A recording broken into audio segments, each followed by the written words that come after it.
World Health Organization declaring the global emergency a couple hours ago. What are your initial thoughts of that?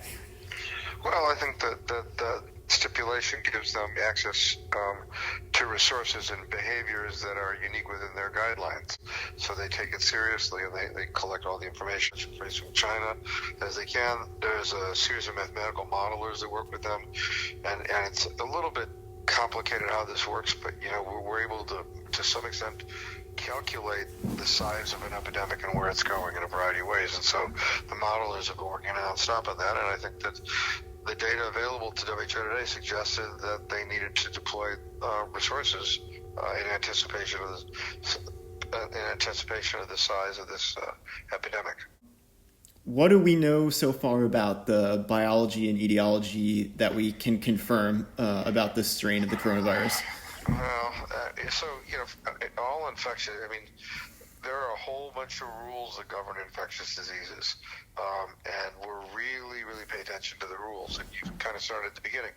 There's many different kinds of microorganisms that can cause human disease, and this SARS organism is a virus, and viruses can be transmitted in a variety of ways. And the thing we most are concerned about, which you see in the literature, is human-to-human transmission, right? Right. There's transmission only from an inanimate object or an animal to human.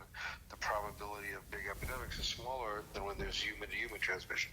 So you see this intense focus. At first, when the Chinese reported this, they were concerned. They had this idea that a market in Wuhan, where I live, by the way, a market in Wuhan had an animal source, and people who had intense contact with the animal source had acquired this infection.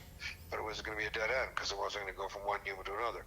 But that's kind of out the window. There's now very substantial evidence of human-to-human transmission. So then, once we know there's human-to-human transmission, we have another way of looking at this, and we calculate a number called R, or R little zero, or R naught. And that number R naught is really important. It suggests that how many people are going to be infected by a single person. So if R naught's less than 1, it's pretty hard to have an epidemic. If R naught's greater than 1, you start getting an epidemic. And so the big concern right now is to develop an accurate calculation of R naught in order to determine how big this epidemic's going to get. So that's kind of one issue. And the way R naught's calculated is by measuring three different things. First, the efficiency. This gets to the biology. The efficiency of the bug, the ease with which the bug can get to the next person, and that efficiency is complicated. We generally think that the more particles somebody has that they're communicating, the more likely you are to get infected. Like for HIV, we know that there's a threshold, really, and that you get more particles and genital secretions, you're more likely to get HIV. For influenza, we know a lot about how many particles of influenza cause infection. So we're trying to understand for 2019 SARS, what inoculum, how much is required to infect the next person, and is it really just a respiratory route, or can it be acquired in other ways by touching your hands to your eyes? That's still unknown. R naught is efficiency. And efficiency, the efficiency is a function of how likely the bug is to go from one person to another. And then we have the number of people exposed. So in the epidemic we're suffering, the first epidemic, the SARS, Toronto SARS we'll call it, or SARS, straight up SARS, that was mostly hospital-based. So the healthcare workers were at great risk and hospitals were at risk, but it wasn't a community-based epidemic. This is much more of a community-based epidemic. And so therefore spread can go faster. The number of people exposed can be much greater in a community epidemic. And then the last thing is, how long is somebody contagious, right? The longer somebody's contagious, the more likely they are to infect more people. And are they contagious, and you keep hearing this in the news, are they contagious only when they're coughing, or are they contagious before they're coughing? And that's not, none of this is known. So all the models that are being generated are models are math and assumptions. The math we know how to do, the assumptions we make up. And so all these assumptions are being made up and leading to pretty wildly different estimates of how big this is going to get. I read earlier today that there are 88 cases of human-to-human transmission so far, and that means that the majority of the infections are caused by jumping species. Is that No. Okay. That's crazily wrong. Okay. I think there's an article, so you can look at any moment in time at an article that will demonstrate proof of transmission, right? Like there's a case in the United States now of a spouse having clearly acquired SARS from her spouse, right? Mm-hmm. There's an article in the Lancet with a family cluster where the family was clearly, in fact, one member of the family infected other members of the family, right? But now that in China we're at thousands of cases, those people were not infected by going to the fish market. The vast majority of those cases were human-to-human transmission. Okay. Now, proving that, showing human-to-human transmission, that's a little more complicated, but I think no one believes but that human-to-human transmission is rapidly spreading this infection. And that R naught number, the number of how many will one person infect how many new people, right? Right. The numbers that are being floated around are between 2.5 and 5. 2.5 is a pretty big number. 5 is a huge number. So if the R naught came out to be 5, the size of the epidemic would be very, very large. And no one knows how this is going to come out. What the Chinese have done is a quarantine strategy, of course. Yeah, so that gets into my next question, which is, do you feel that China's public health system is handling this appropriately? I think there's no right, no one's got a right answer, and I'm a friend of China, so I think that it's all in medicine and in public health, we're always behind, if you know what I mean. We're always late.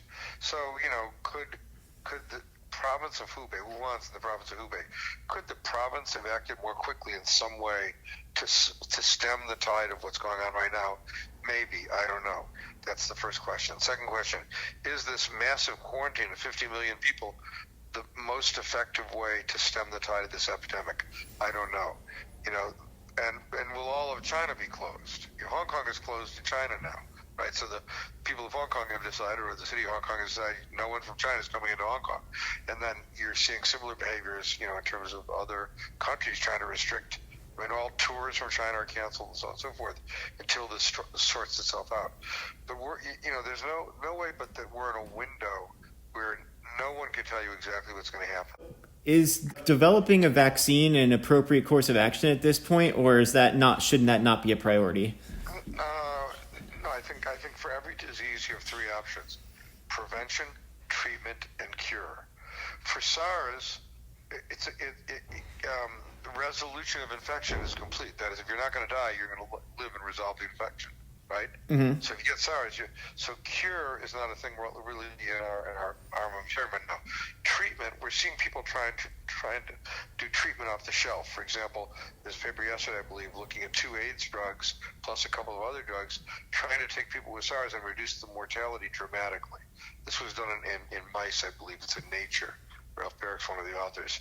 And then vaccine, it's always wise to make a vaccine. I mean, that's the first thing we try and do, because if this is a burned out epidemic, then the time spent on a vaccine is not going to be very important.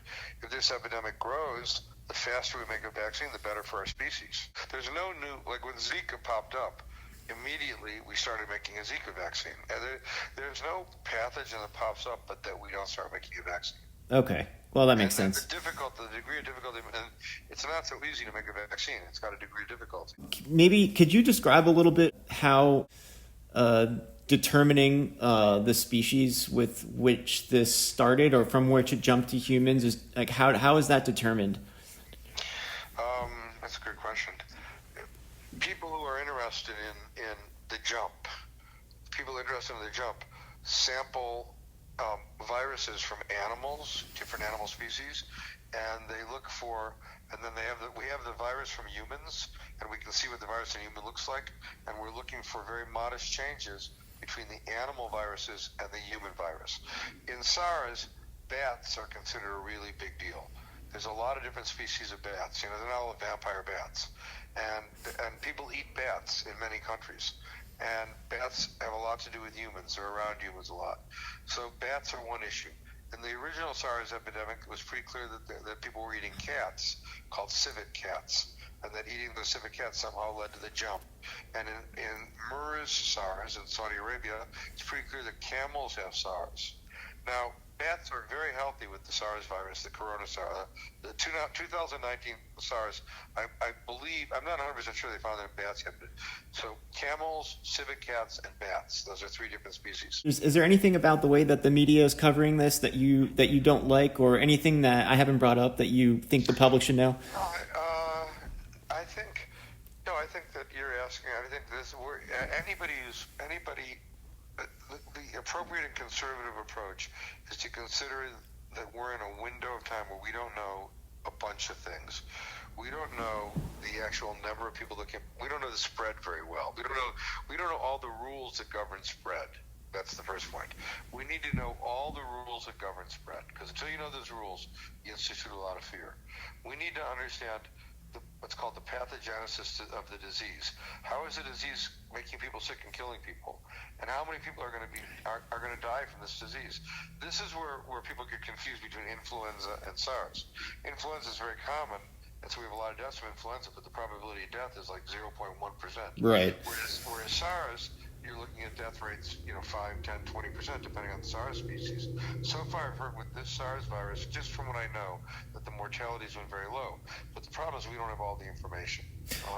So I think that this is a window of unknown time, and what has to happen is people in medicine and public health have to develop a set of rules that govern SARS. And those rules involve, how is it acquired, and what can we do to treat people to reduce morbidity and mortality, and what's the best way to prevent secondary cases in the absence of a vaccine. Well, there's a lot of different prevention strategies. They're not all the same. So all of this will happen in the next few weeks. Now, you're at the macro level. Remember, this is a real big deal to UNC and Duke, right? So we have a whole set of task force trying to decide exactly what to do with our communities, right? So any sensible person now is practicing in case we have cases here. And you guys are coordinated with the CDC and the World Health Organization? Yes, to the extent that, well, it's a little different than that. UNC has 51 infectious disease specialists who are pretty famous, a lot of them. So the actual organizations, like UNC is responsible for UNC. We pay attention to exactly what the CDC says and what they believe and try and get all the information. We work seamlessly with the state, but we have to make our own rules completely appropriate to our own facilities and our own students. Right? Every organization is responsible for themselves, and so the rules don't always align perfectly. But everybody tries to share all the information, just like you said. My real name is Myron, Myron Cohen, Cohen. I'm a professor of medicine, microbiology and immunology, and epidemiology, and I direct a thing called the Institute for Global Health and Infectious Disease.